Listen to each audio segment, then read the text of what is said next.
Hello, friends. Happy Tuesday. Well, it is the last week of January. Can you believe?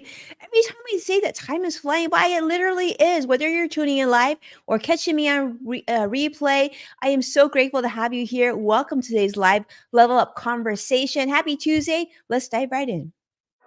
Welcome to Level Up with Winnie Sun.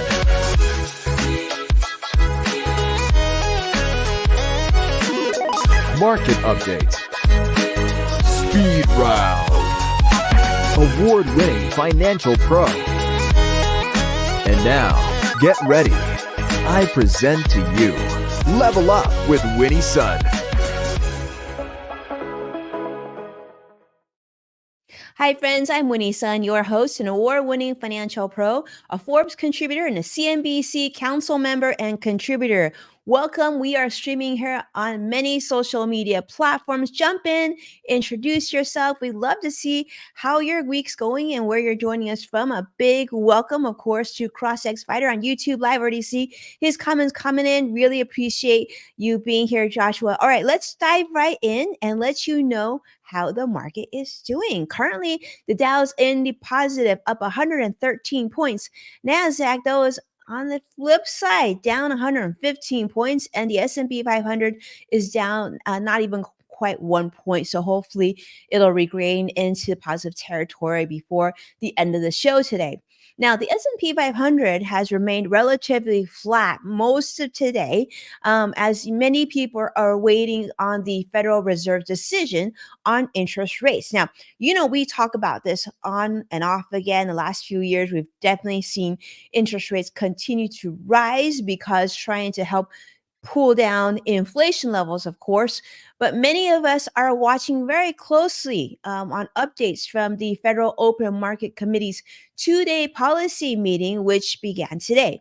Now, this was reported from CNBC, of course, that there's a 97% probability, according to the CME FedWatch tool, that the central bank will leave rates unchanged. So, for those of you who are watching me live right now and probably also paying really close attention to seeing where the Fed will decide, do you feel like rates are going to stay neutral, or do you think they're going to go down? I'm guessing you might not think they're going to go up, but we'll see. I know many of us are interested in sort of the potential changes to the policy statement that, we'll hopefully hear by tomorrow.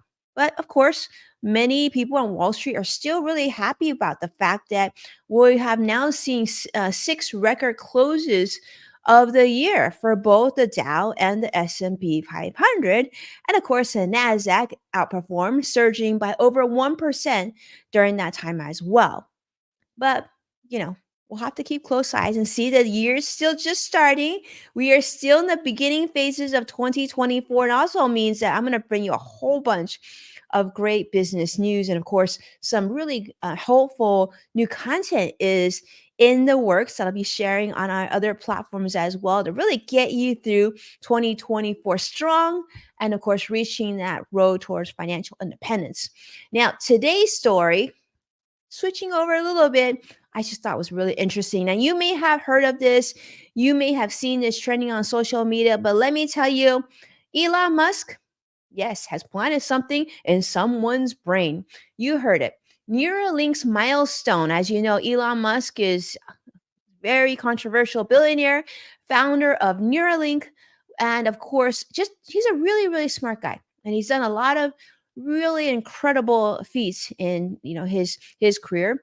But this is another one. He has started this brain science startup, and they've successfully implanted a device into a human brain for the very first time. Now, this is a big step because this development also is about going towards a product that hopefully could enable people to control external devices through thought. Now, the reason why we think this is very important and hopefully used in the right way is we're hoping this will help people who perhaps through accident or through birth or disease have lost certain functions of their lives, and perhaps with technology could regain use of function, with this new development. I mean, I remember this wasn't that long ago My dad was in and out of the hospital. He had an accident when he was walking in the park. So he had a brain injury, and that brain injury resulted in losing his ability to speak, losing his ability to do a lot of motor functions like, walking and things like that, that really you and I come to, sometimes we take for granted. But there's a lot of people out there who could really benefit from this type of technology. So in that respect, this is really big. So this is a telepathy product that Elon has revealed for the first time. The first product Neuralink is now calling telepathy, and this is a design to allow people to control their phones and other external devices simply by thinking about it. You know, I can't even imagine what sort of technology or skills or coding needs to happen for that to occur, but it's absolutely incredible. So, Elon has disclosed that an unnamed patient received this implant on Sunday and that the patient is recovering well. And initial results indicate promising neuron spike detection, is what they're saying, through specific details about the procedure, the patient themselves, and of course, the implanted device. These sort of details weren't provided because of privacy reasons, but nonetheless, this is a big thing. So the potential impact of this, of a brain computer interfaces, have been really something that scientists and engineers have been thinking about and wondering about, and healthcare and medical professionals have probably wished for their patients, and patients themselves wishing that something like this would be available to assist physically disabled individuals and really revolutionize communication methods and so much more. Um, but there's no immediate, like, independent confirmation of Neuralink's process. So one of the big competitors in this space is called Precision Neuroscience. So they've also been successful in implanting a device into a human for the first time last year as well. So, of course, it's going to require a lot more FDA approval and study and more research. But the exciting thing is that people are looking into bettering the lives of people who have lost some of these functions. And I think for that, we can agree that there could be value there, right? But hopefully, and I'm going to say on my side, I'm still concerned of like what this looks like for the future for the rest of us. And hopefully they do so carefully and with a lot of thought process behind, so it doesn't become technology that lands in the wrong hands for the wrong reasons. Maybe you've been watching some movies and seeing sort of this potential on the screen. Those are some really reasonable concerns. But nonetheless, Neuralink's mission, of course, is to develop brain implants, such as a link to help patients, particularly those with severe paralysis, to use these external technologies. And with that, I think that's a great thing. So I wanted to share that with you. That's a news story that came out this week. A lot of people are talking about.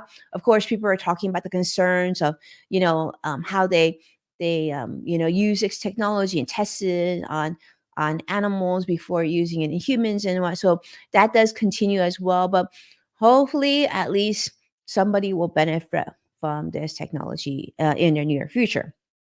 Okay, speaking of things that are sort of mind blowing, I wanted to share with you my next story. Now, this is something that must have been trending on social media, and I'm going to share a story sort of that was also reported on Business Insider, and also read about this on LinkedIn as well today. Is talking about the prices of Super Bowl tickets. Now, if you thought like Beyonce tickets and Taylor Swift prices were expensive, well, joining that is certainly Super Bowl tickets. Now, I know for many of you who have, you might not watch the Super Bowl. Maybe you just watch the halftime show like myself. But you know that these tickets don't come cheap. And many of you probably, maybe some of you have attended a Super Bowl. Maybe you don't really have an interest in attending a Super Bowl. But nonetheless, you know that these tickets are quite expensive. And this year in particular, super expensive. Now, if you've been following the news, now we're talking pop culture, music news, as well as sports news, unless you're living under a rock, you probably know about the big news about Taylor Swift and Travis Kelce. Talk about sort of the new him and her of pop music going into NFL. So these tickets, I think, is pricing some of this in because as of Monday, get this, the cheapest Super Bowl ticket as of Monday, that was yesterday, was already at $8,872, with the average ticket price standing at 10,750 plus dollars. I know. Like, we're not talking like VIP suites. We're talking average ticket. So does that mean like, the cheapest ticket, 8,800, like at that point, can you even see the players? That's my question. I'm going to guess you had to bring really great binoculars to see something. But nonetheless, there's so many factors contributing to these soaring ticket prices. And the primary driver is, of course, location, as this is the first time that the NFL has hosted the Super Bowl in Las Vegas. Of course, we know people like going to Las Vegas for multiple reasons, but this is creating a very unique spectacle. Now, the teams involved, of course, are the Chiefs and the 49ers, which are two highly productive and successful, popular franchises. And of course, with the Chiefs, right, you have Patrick Mahomes, which many of you know, legend, right, quarterback, and Travis Kelsey, aka Taylor Swift's boyfriend. And of course, the 49ers, always a hit. But comparing to previous Super Bowls, the only Super Bowl which has been more expensive in terms of tickets 13 days before the game was in 2021, which, let's remember, had a limited attendance due to the pandemic, the COVID-19 restrictions, right? They just couldn't let that many people. So in this case, you're talking about like probably much larger capacity, if not full capacity. And yet the cheapest ticket is up 49% from last year's game. While the get in price for the Chiefs 49ers, like this rematch, now has surged compared to the 2020 game. Get this, it surged by over 143%. That's just big bananas. Whatever you want to fill in your own word. I love to hear how you feel about this. But yes, so these prices now, I think we can agree is, we used to say, well, prices would be about like, your rent or it could be your mortgage payment. Now we can say this is like multiple months, maybe even a year, depending on how much you pay. So in the early 2010s, typically prices hovered around $2,000, which was already a lot, right? But they've now quadrupled in price. It doesn't seem like it's letting up. There's so much demand and secondary resale market. Prices just getting higher and higher. And of course, we've heard of terms such as, Taylor Swiftflation, Tayflation, Beyonce-flation. We know about all these things, but now you're bringing in the combination of the two. You're bringing pop music by the Queen, Taylor Swift, right? And then Super Bowl, which now was always big. Now you're bringing this combination. It's just bringing more things of demanding higher prices. The question is, at what point is it too expensive? Currently, we haven't quite seen that yet, right? Because the prices are still, tickets are still selling, prices are still going up, and people are still talking about it. And people want to be in that stadium to see who wins this year's Super Bowl. So it's sort of like that perfect storm for ticket prices because there's just so much media and excitement regarding this year Super Bowl game. And of course, don't forget, it's not just about the game, it's also being in the same stadium and who else is going to be in that stadium, right? And we know this year it's not just about sports now. You've also about pop culture and one of the biggest powerhouses in entertainment, Taylor Swift. You can't discount that. It's absolutely incredible. I love to see what you think about it. I see CrossX Fighter says, no, I'm not into sports. You know, it's interesting times. That's all I'll say. But certainly, I'm sure this event, it's a good thing this event is occurring after the Fed announcement on what they're going to do with interest rates this week, right? Can we agree? We had to bring in that geek moment there. I mean, I'd be letting you down if I didn't bring you the money aspect of it, right? That's right. So, good thing the Fed meeting is occurring this week. And of course, the Super Bowl's after. But that's the question is, Fed Chairman Jerome Powell, is he paying attention to this as well? I don't know. $10,000 a ticket. Mind is blown. Anyhow, let's continue on. I want to talk about another thing that is just like mind boggling as well.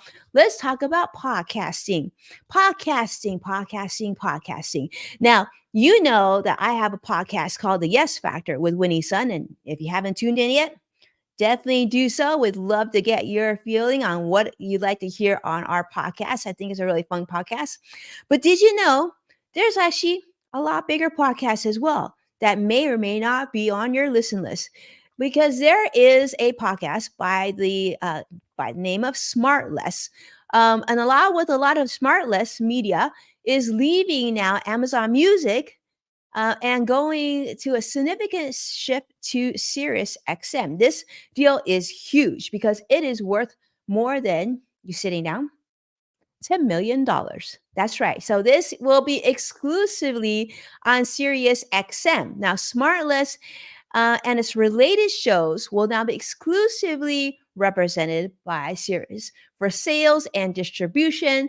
Now, this move aligns with, the this platform strategy to tap in the younger listeners. Everybody's going after younger.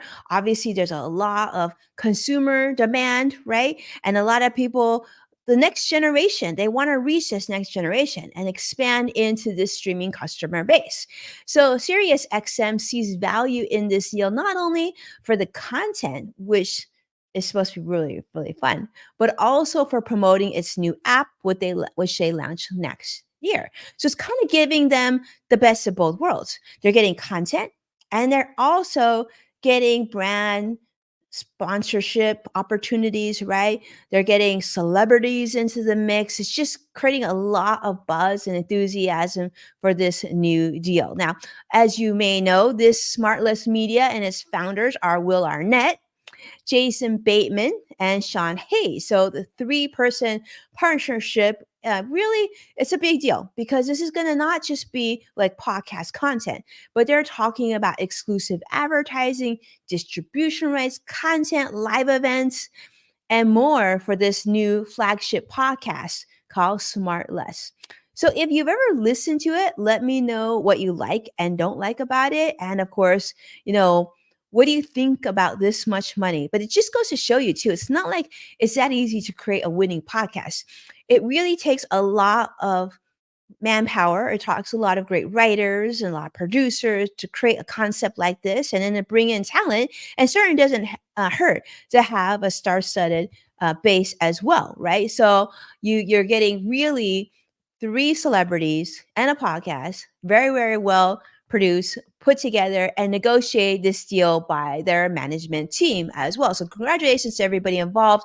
Hopefully, this is exactly what they're looking for. The Smartless Media deal was brokered by CAA and represented in the transaction by their legal teams as well. But this is sort of interesting because we know that podcasts aren't new. And in fact, there's a lot of podcasts. There's a lot of competition in the space, but it does seem that consistently celebrity podcasts continue to do very, very well. And with that, the other story of the month, which I think continues to be a big story, is just that I actually think this is kind of shocking because of just the volume in this space of how many layoffs continue to be reported in January. We typically see a lot of these announcements the last quarter of every year, right, for corporate earnings reports. It's really important to show like annual earnings that are reasonable. So companies have to lay off valuable employees. But in this case, you're seeing a ton of cuts in January. In fact, 12,000 layoffs were just announced this week by UPS. And why that's notable and important to note is just that there aren't as many packages being delivered and needing to be delivered. And there's been a significant decline in shipping volume, which could translate to a lot of things. So I'll let you be the judge of that. But certainly 7.4% drop in average daily volume here in the United States, and over 8% of a decrease in shipping volume internationally. This is reported by UPS as well. So what's this mean for other companies? There's a lot more companies laying off. We know that the tech surge alone, over 23,000 employees have already been let go this particular month. So I'm going to be preparing a lot more content and information to share with all of you, my different platforms. So you definitely can look forward to that. And that hopefully that'll help you prepare and get ready just in case. Not to say it will happen, but it's always good to be prepared. So you'll have something to look forward to that as well. Let's take a look at the market before we close up real quickly. The Dow is currently up 130 points, so it looks strong in the green right now. Nasdaq is still down, but it's down 109, so slight improvement. And the S&P 500 is still hovering where it's at. It's up positive, but like barely. It's up 0.02, not even a whole point here. Hopefully that'll continue. We've got about an hour and a half left for the financial markets before they close. But most important, thank you so much for tuning in to Level Up Live. Please hit that like button and subscribe so that you can stay updated to the latest content. And make sure to watch full episodes of Level Up with Winnie Sun on NASDAQ, Amazon Fire, Samsung, LG, Roku, and many other streaming platforms. And do me a favor, if you share this show on social media, please tag at Winnie Sun to show your support so I can properly thank you on a future episode. A huge thank you, of course, to Joshua, CrossX Fighter, joining us on YouTube Live. Thank you so much for sharing and your support. Truly grateful. And a special thank you also for your recent direct message to congratulate us on our subscribership. Really just appreciate the thoughtfulness. That meant a lot to me. Thank you so much. And so thank you everyone for tuning in. And with that, I see you and I look forward to talking to you very soon. We have a lot more fun content this week. Thank you. Be well and talk soon. Bye-bye now.